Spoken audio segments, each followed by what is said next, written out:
you're muted. You muted yourself. I didn't do that. Okay, so I don't know what happened there. I didn't touch a button. It was just one of those fluky things. But good morning, everyone. This is Carroll-Sue, aka Naughty Boss, live from Vero Beach. Just got done with some pickleball, getting my nails done. But we're super excited. It is Thursday. You know what that means? Trending Thursday. This is TwoSistas, and hey, hello everyone. And as everybody, and my name is Janis, aka Wellness Diva. And as everyone knows, I always tease my sister that I can mute her ass at any point in time, but I did not do that. Okay, I did not do that. So I just want to clear that up. Anyways, it's Thursday, Trending Thursday, and what could be better than having an amazing guest? We are excited to welcome to the TwoSistas podcast family, Michele Olivier, and I hope I pronounced that correctly. And Michele is a very unique person, and we just love her background, career development, job searching, just doing so many different things with her business. And there's just too much to fill you in on. So without further ado, welcome, Michele, and girlfriend, the floor is yours. Tell us a little bit about your business. Hey, Janis. Hey, Carroll-Sue. Thank you guys for having me. It was an excellent stab at my last name. It's Olivier, but it was much better effort than most people make. So I appreciate that. In terms of my business, we are a career services company. So we help people get back into work. And I think right now, in terms of what's trending, I hope that what's trending for everybody is trying to get back into work right now as the economy is starting to recover and, there are jobs again. And hopefully that's the trend that's going to keep going. I come from recruitment and HR backgrounds. And so I am the one that I oversee our resume writing services, but I don't actually do the resume writing myself. But I do the career coaching, guidance, and support for things like interviews. And then I also work with our corporate clients to help them design better recruitment processes. So that's me. That's the company O&H, and that's what we do. And thank you guys for having me. I'm excited to get to talk to you. I like that Carroll-Sue is on mute for the moment. I feel like that's me and with a fighting chance, as long as she's on mute. I'm just going to say, I love the fact that she's on mute. Whoops. And I didn't even put her on mute. So I know it's self-muting. Self-muting. We love that. And I see your little black kitty in the background. Oh, yes. And you'll probably hear my bird chirping, and the husband and dogs are on the other side of the house. So about 150 feet away. FYI, I won't be muted the entire time. It's just right now the drill is going. So I'm just being respectful of our audience. Just wanted to get that out there. Thank you, Carroll-Sue. So the job market these days, and obviously with so many people, moms and dads, and, even single people that have been stuck at home, working their jobs, and the job economy, I'm sure is just and the job search aspect is so very different today. Yeah. Interviews are held online via obviously Zoom or whatever, recording video type of platform. Have you seen is the greatest stumbling block for somebody out there that's okay, they're in their job and they're trying to get used to working from home, and they're really want to dive into something more, that's more in terms with their alignment? What are some things that you can probably suggest for people that are kind of in that predicament? So I think that there's a lot to unpack in that answer. Right now is such a weird time for people in terms of work, especially parents who are home with kids who are being homeschooled. It's really hard to find bandwidth to do anything during the day. And so I think that you really need to take a look at what you actually have time and bandwidth to do. Don't set yourself up to fail. So I know people who are like, oh, well, I've always worked in this kind of a profession. They've tried to go back in full time and jumping right in with that. And then they're like, oh my God, I've got 3 kids at home. That's not a thing. It is a hard decision. And I am not trying to take away from that to decide not to do that. But at the same time, you want to set yourself up for success. So I've actually have a couple of clients that I've coached into saying, is now the right time? And they've instead made decisions to go back part-time, find something else that they could do that has flexible hours, that's still more feels like a career break, but has some of that income that they need to, pay bills. And at the same time leaves them free to deal with the rest of the situation that we have at our homes right now. I think at the same time, for people who don't have kids at home, who don't have those considerations, one of the big things is the reality of having a workspace in your home. That is so hard. And one of the things people do, I think that again doesn't set them up for success, is they don't have a dedicated space. If your kitchen table is your office, then every time you walk past your kitchen table, you're going to feel all of the stress and the burden and all of the things about work. You need to have a dedicated space in your home, even if it's just like, this is the table that has my laptop and I can put it away, whatever that is, some way that is literally, this is my designated office space that creates a physical divide between you and work things. And I think that creating that and coming up, if you live with somebody else, coming up with rules and procedures about how you're going to have that privacy, how you're going to make those clear delineations. I think those are the things that people really need to do to kind of set them up for success. Right. And I think too, what I've seen, and I know that I have personally felt it, is the time management aspect of it. Yes. Because it's like, oh, I'm in between clients. Let me throw a load of laundry in, but then it's, within earshot, so you can hear what's going on in the background. What are some tips and tricks that you can probably say, from 9 to 11, I'm going to focus on this. Like, do you have a specific method or an app or some tool that helps with all of that? I think that most businesses have a peak productivity expectation hours. And if the businesses don't, then you as a human do. Like, we all know our own patterns and that sort of thing. And I think what you need to do is create a set pattern and then stick to that. So there's right now a lot of talk about the Pomodoro method. Do you know? Yes, Where I've heard you that. that's where you say, right, I'm going to do a thing for 45 minutes, and you literally set a timer, and then the timer goes off and you say, right, I'm going to go take a break for 15 minutes, and you set a timer for that, etc. So that method works for some people. That method does not work for me. I am terrible at the Pomodoro method, because inevitably the timer goes off and I'm like mid-sentence and I'm like, oh no, screw the timer. And then I don't actually take my break, right? So instead, for me, having an alarm set on my Outlook so that it says, hey, break time at whatever time it is I've set that, and then I get up as soon as I finish, because Outlook is really good at being annoying on your computer and like reminding you every 5 minutes. And you can hit the snooze button, but it comes right back.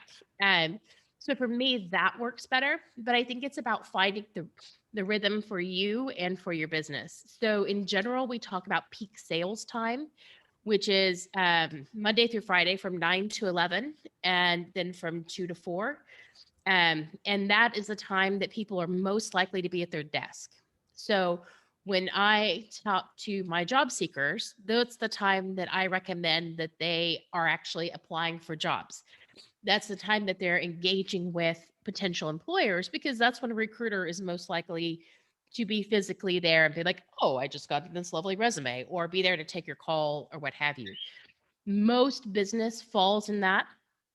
Before 9 o'clock, people are getting coffee, putting on the laundry, what have you. Between 11 and 2, then that's kind of in the lunch break period. And after 4, people start leaving early. So that's where those time slots come from. And if that works for your business, then I would say plan that's when you're going to be your peak productivity. And then if you need to put on a load of laundry, do it in those off times as well. Does that answer the Right. question fully? I feel like I went off on a bit of a tangent there, but No. That was perfect. I would love for Carroll-Sue to, I hate to say this, unmute herself. Oh, You we didn't can't even hear do you. that. We can't hear you. Carroll-Sue, we can't hear you. Technical difficulties. Okay, now I'm unmuted. Sorry Yes. about that. I thought I actually unmuted it, but I've got a little filing dust on my fingers. So, yeah, this is all great stuff, and it really is showing the opportunity of people like revitalizing their business, kind of pivoting from whether they were in corporate America to now they are actually working out of the home space, and it is difficult. And I love the fact that you talk about the different. I agree with you. The timing, the Pomodoro, whatever it's called, method. I suck at that. Because I'm one of those that the bell's going to ring, the timer's going to go off. I'm immediately going to say, I need 5 more minutes. I need 10 more minutes. Or, then the husband comes in and is asking a question, or the kids are running in and you're like, right. So you really have to have, I love the fact of having that designated space because it really helps with mindset. It's so powerful knowing that you have that space within your home and really respecting it, keeping the home life separate from your business, because when the two of them intermingle, forget about it. You're setting yourself up for failure. So I absolutely love that. Yeah, Yeah, and I mean, great like I'm so tip. bad. I don't even practice what I preach always. Like I have my desk, and you could probably see it's like right by my kitchen and family room. And on the weekends, I'll sit in my chair or something, and my kids are always like, "Mama, it is the weekend, and mommies do not work at the weekend." And I'm like, "All right, that's fair. That's fair, kid." But yeah, I think that we've tried putting my desk 1,000 different places in the house, and there is a lot of trial and error that goes with it. The worst was when the Christmas tree was here, we had it in my bedroom. Ladies, I did not sleep for like a whole fucking month because I was like, oh, I should send that email. Oh, I could do this because it was like right there. And so 2:00 in the morning, I was like up trying to do stuff. You have to have that physical divide. Well, what I was going to say to you is actually having a Christmas tree in the bedroom is very in and very chic. So kind of think of it that way. You were being in that chic moment. Oh no, I didn't put the Christmas tree in the bedroom. I put my desk in the bedroom so that the Christmas tree I could think live. put your Christmas tree in the bedroom. No. I will say that's pretty chic. That's pretty cool. A lot of people are doing that, and I kind of love that idea. But you're I'm right. not nearly. Having a desk in your bedroom, while it sounds like it's convenient because you literally can roll out of bed and get to work, it is not conducive to your sex life, to your love life, to your encompassing that space of rest and relaxation and comfort. Get the desk out of your bedroom. Absolutely.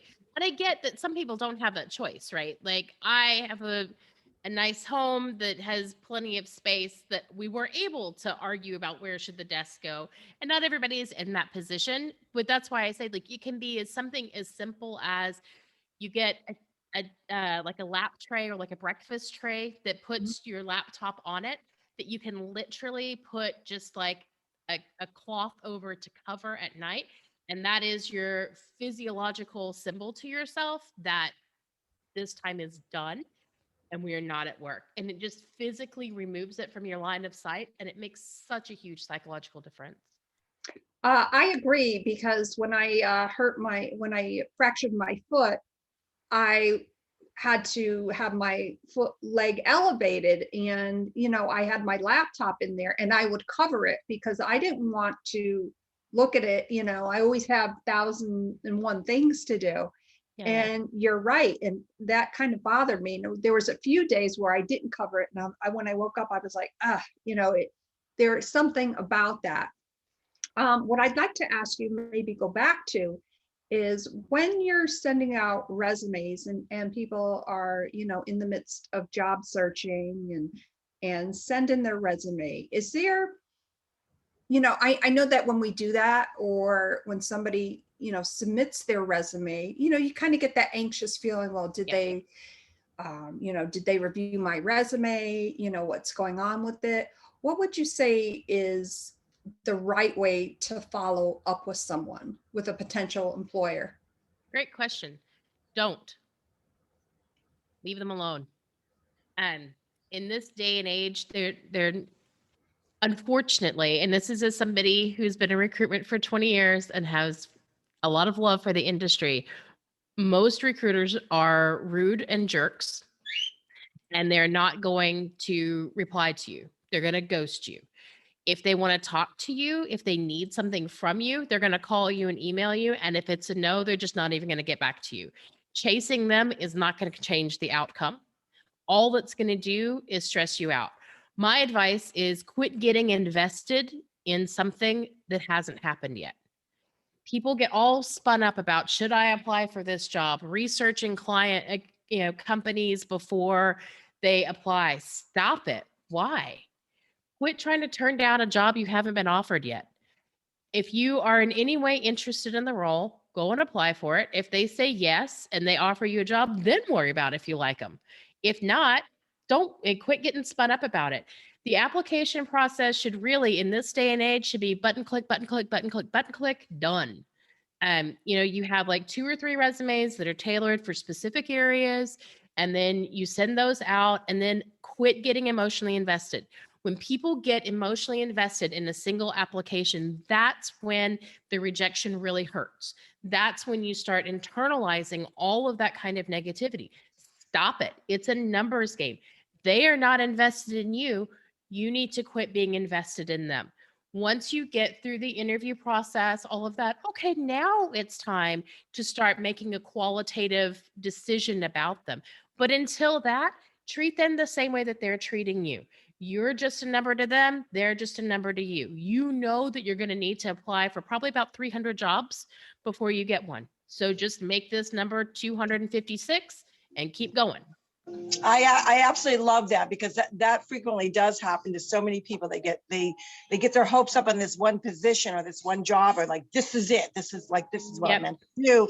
And they're not being authentically themselves, like really looking at the entire picture to say, well, wait a minute, I am just a number. And don't take it personal. Be postured in your belief set. You know what? If this was not the position for you, guess what? There is a position out there for you. There is a company out there for you. And you may just decide, you know what? I don't want to go through that anymore. I want to be my own entrepreneur. There's other ways and other aspects of contributing to your household income and or having that passion and vision of where you want to go in life. But you have to first and foremost, step up the game and investing in yourself. I absolutely agree. And I think that part of it is also, what you have to realize is it's a statistical analysis in a lot of ways, which sounds extremely cold. But, if you send out 100 resumes and out of that, you don't get any interviews, there's something wrong with your resume, right? You have a 0% return on the resumes from a statistically significant data set. And I think that that's how I look at things as a professional, both as a professional recruiter and as a career coach. And people just need to take a big slice of that in. And it's hard. Like, I am not trying to say that that's easy, because it's personal, right?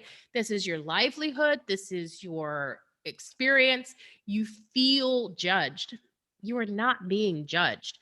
They are just doing a string of search on your resume document, and you came up or you didn't. So, And the other thing, what do you say to that person that has a plethora of information? Now, I've always heard, just because my husband was in that industry where he did some recruiting for different positions that he was hiring for. And he would always say, you know what, if the resume is, 2, 3, 4 pages, I won't even look at it.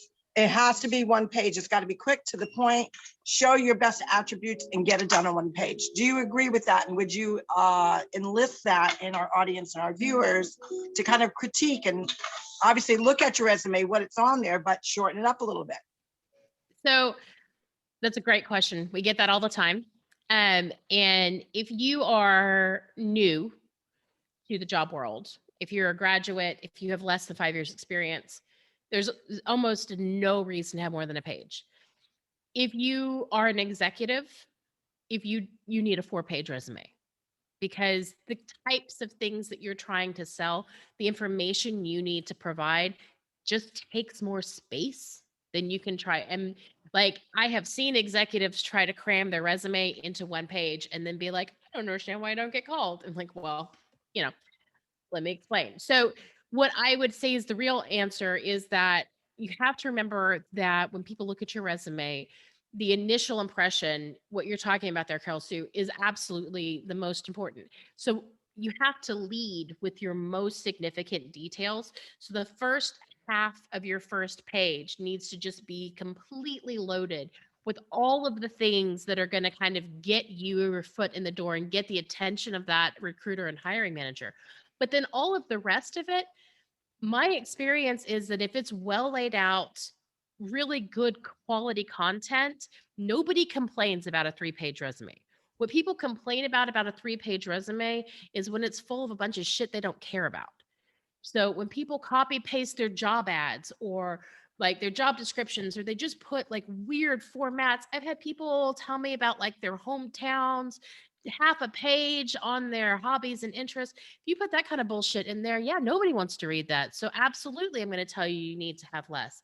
But if it's good quality content and it is actually selling you, go on up to 4 pages. I've also seen resumes that are 16 to 20 pages. That is ridiculous.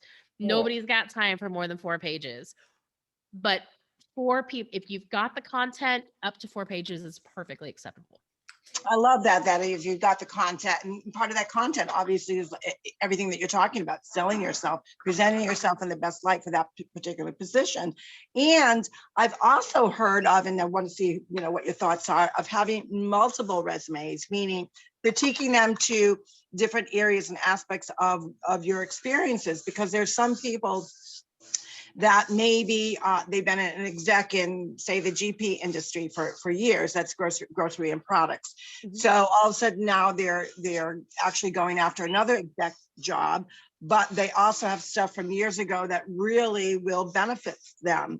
So they kind of retweak the resume. What do you think about that? And is that recommended or not, or just Yes. go with what you're current with, what you're involved with? No. So I think that that's great. We always recommend people have multiple resumes if there are different kind of tracks that they're interested in. So the way that recruiters find your resume and look for it, if you upload it into their applicant tracking system when you apply for a job, or if you put it on LinkedIn or what have you, they literally do what we call a Boolean string, which is the same way you search something on Google.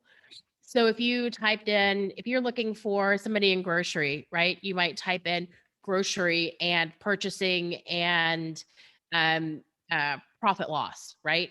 And then however many times those words show up in somebody's resume, that's going to decide how high up they come on your list of results. So somebody who has those words 50 times is going to come up before somebody who has those words 3 times. So if you know that that's the area you want to go in, you want to make sure that you load your resume with those terms, which means that if there's 2 or 3 different types of jobs that you're going to go for, you need to load your resume with 2 or 3 different types of wording. What we recommend is that you take 3 different job ads for the type of role that you're looking for and literally take the verbiage that they use and embed that in your resume. So when we write it for people, that's what we require. You have to send us 3 job links, and then we take that verbiage and put it in. And we find that if you do that from 3 different job ads, that's kind of a good enough spread that you're going to have really good results. And we absolutely, we tailor people's resumes for stuff all the time. So we'll do up to 2 for a resume order because it's so normal to do that. It's a great question, Carroll-Sue. I love that, what a golden nugget right there, using terminology actually from the app, like that. Bingo, that's a light bulb moment for everyone out there that would not, I certainly would have never thought that. Makes perfect sense. And it really is going to help you set yourself up for success. Love that. Yeah. Because they're going to look for the exact string of things that they're thinking. So my favorite is I work with a lot of project managers, and they're great project managers, but they don't have the word project manage in their resume because they talk about all of the things around project management they do. And I'm like, you have to understand, as a recruiter, they're literally going to search for the word project management. And if that only happens once, maybe twice in your resume, you're going to fall way down here on their results, even though you've got 20 years of project management experience. you should be up here, but you're coming in down here just because you haven't used the words. It's something as stupid as that. Or the other one that people do a lot is they'll use, if there's like a common shorthand or acronym for things, they'll put the acronym, but not like the actual wording. So project managers are bad about using PM instead of project management. Or they'll use, especially in IT, there's a million acronyms. The military is awful about acronyms for everything. And the problem is that when you do that, you don't know what the person writing the search is going to type in. And if they type in the full word, now you don't show up over something that stupid. Like that's such an easy thing to fix. Yeah, I see what you're saying about that. That makes so much sense, and tailoring it and getting those buzzwords in there. And obviously I love words, and I love writing, and I love typing. And a lot of what I've seen here and there, when you receive a resume, for instance, that to review that has typos in it, when I see something like that, I cringe. What is your best advice for somebody who's going it alone and doesn't have that avenue to work with somebody to write their resume? What would you suggest that they do? So I would say a couple of different things. It's surprisingly inexpensive to have even a professional editor. So like on our site, if you just want me to edit your resume for you to catch all that, we charge $25. Like it's not a deal breaker amount of money to have a professional come in and catch your typos. If even $25 is too much, and I get for some people right now, they don't even have $25. You can absolutely, there are a ton of free groups on Facebook and LinkedIn where there are professionals that were out there trying to help people, that they'll do that kind of thing for you. I'm in a bunch of those myself personally. And I've had people, especially people who work in things like retail or food service, where for me, it's like a 15-20 minute deal to write their resume for them. I'll actually sometimes just do it for free and be like, sure, just send it over and I'll send it to you. And then these people now have professionally written resumes that, there's a lot of people of us out there that are trying to help, especially with everything in the market right now. Do not rely on Word to catch your spelling and grammar. There's a program called Grammarly that most of the professionals use, and there's a free Grammarly login that you can use. That I recommend. That one is a pretty good one. But mostly, I really, really recommend to anybody, don't write your own. Like, don't, if you can possibly have any other human being who is a smart person with any business sense, look at your resume, do, because it is so hard as an individual to have a sense of how you're coming across. It's a whole, you can't see the forest for the trees. When you're in your personal experience, I don't write my resume. My colleagues don't write their resumes. We write each other's, because it's really hard to do a good job of selling yourself in a way that's meaningful for somebody else, because you're living it. You have all of the emotion and all of the other stuff that goes along with that. So my recommendation is use one of the millions of services out there that are free or close to it, and get somebody else to do that for you. Those are great tips and very useful. And of course, I'm a stickler. When I write something, I have to read it, and I don't rely on, the different things on there, like on when you're on WordPerfect or whatever program you're in. And I didn't knock her out. No. Well, it's funny that. And there she goes, muting herself again. I did not do that. That's what you say now, Janis. Oh, I know, but I probably at sometime will get all the blame. Oh my God, I think we lost her for a second. No, there she is. So anyways, let's continue the conversation. Yep. Those are great tips. And reading through the resume is really important too, because a lot of times when you're in the moment of, scooting along and typing, they always say, and I really resonate with this, that if it doesn't make sense to you what you've written, chances are it's not going to be for somebody else. Yeah. If it doesn't make sense to you, it sure doesn't. I'm all right, unmuted. go ahead. All right. Well, the reason why it fell down is because actually Jess, Hey guys. my nail girl actually has a great question, and I want her to actually ask it because it is so paramount, because we're talking about execs, we're talking about Mhm. different types of line of work. Well, she's got a great question. So hold on. This is All right. Jess from Bellamani in Vero Beach. Hey guys. So my question is my husband is in the entertainment business. So he does a lot of weddings and private events. And his biggest struggle is going to these venues and selling himself, because he Yep. does not like to talk about himself, because he feels like, you know, he's had so much experience and he's super talented. And I know that, but he doesn't want to make himself sound over the top. So Yeah. in somebody in that industry, what would you recommend? So I would recommend for Isn't that a somebody great in that question? that is a great question. What I always say is for people who struggle feeling like they're bragging, it's not bragging. Don't think of it as bragging, but stating facts. So prepare a list of facts that are impressive and get somebody to help you. So you can be like, hey, I have shot 400 weddings and I have this level of customer satisfaction. This is my price range. And then if he just lists off those facts, it won't feel like he's bragging as much. Does that make sense? It makes it Yeah. a lot easier to go in and just say, right, here's this list of facts about me, but they're really impressive facts. So it achieves the same thing without making the person feel uncomfortable. And using numbers in those situations, A, gets people's attention, and B, it helps to sort of verify it. So like you're saying that he's done all of this stuff, he's super important. Don't name drop, don't in any of that. Just literally say, you know, I have shot over X number of weddings. 20% of my business is weddings, 30% is commercial shoots, whatever it is.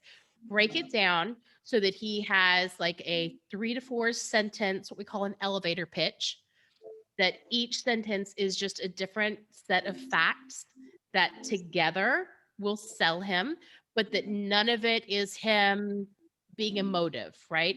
So he's Right. not saying, I'm a great photographer. He's saying, I have 20 years of photography experience and I have shot over 300 weddings. That's just stating a fact, right? So Yeah. totally, once you take that emotion out of it like that, it just gets so much easier for people. And then make him say it over and over and over again to you and friends and family and everybody else. Yeah. And then once that elevator pitch is supernatural, then send him out there. Okay, cool.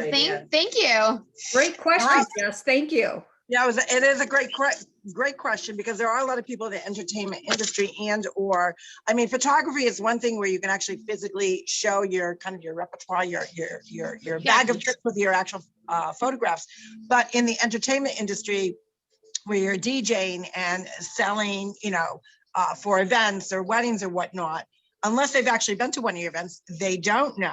So it is a little different aspect, but I love the fact of getting that elevator pitch down perfectly, because really, you know, what I've taught, because being an entrepreneur, like 3-minute elevator pitch to sell yourself, throw what you got to throw out there and give that room for them to ask questions.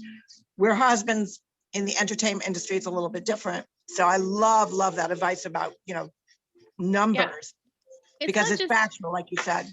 Yeah, loads of people have that issue. And when I'm doing interview prep with people and that sort of thing, that's something that comes up a lot. Is people like, man, I know I'm supposed to sell myself in an interview, but it just feels awkward and weird. I don't want to sit and so when it crosses the line into bragging is when you start using those emotive words like great or excellent so stop that, take that out, and instead just list your set of facts around it and let those facts speak for themselves. I love that. Absolutely love that. Great information. And really, when I'm thinking when somebody goes for an actual interview, that can kind of be related to that when they go in for the interview, the buzzwords, like you were saying, that came up in their resume, or, you know, I think that's a great way to kind of segue into that. And thank you to Jess again. That really was a great question. Excellent question. And it's result driven. I mean, people want to Yep. know results. What are you going to add to the table? How are you going to impact my business? How are you going to add value? How are you going to help me expand?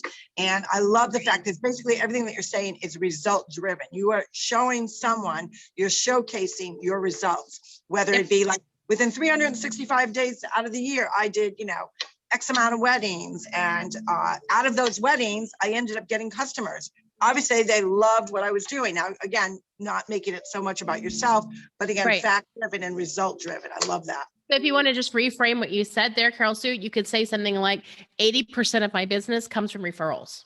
You don't have to say people love me. You say 80% of my business comes from referrals. That tells me from a fact that people love you, because people don't refer people that suck. So, you know what I mean? And that's like those types of things, just reframing it a little bit. I would also Absolutely. say that in business in general, the rule of thumb is 20 seconds. So any answer you give to an interview question, anytime you do an elevator pitch, something like that, you've got somebody's attention for 20 seconds and then you need to shut up. I love that. And then if you have more to say, do that by asking a question. So say, blah, blah, blah, blah, blah. Can I tell you more about blah? Or would you like to know more about this? And then give them a chance to talk. Yeah, that's perfect. Because again, then you got the dialogue going, which leads into other things. So you don't have to like vomit all over somebody at the very moment that you're trying to sell yourself. Like you said, 20, 30 seconds, get their attention, draw them in to pull out more. I love that. Yep. And it works for interviews as well. Lots of golden nuggets, such great information. I have so enjoyed this conversation. Wow. Michele, I know that we have your links, and I'm going to make sure that that I copy the links underneath this live. What is the best way though to get a hold of you? So the company website is www.ohconsulting.com.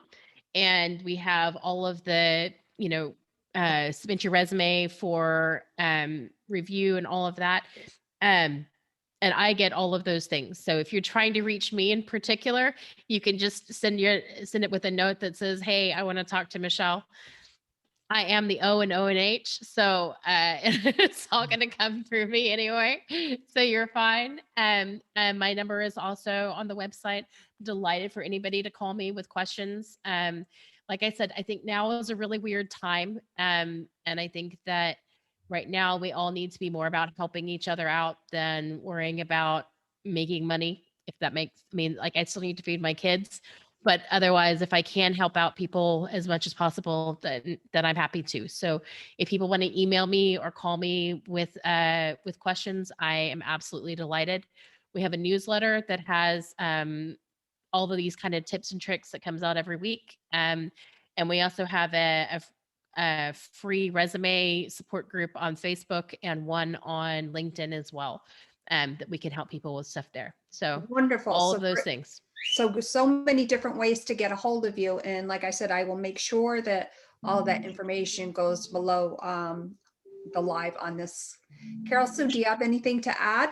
No, I think you added so much value. You gave such great critiquing on rewording things, great habits to form, really developing different areas of your home space to be more conducive to a workspace and that balance, as well as great tips on your resume and selling yourself. And I think that's going to add so much value to so many viewers and listeners. Michele, thank you so much.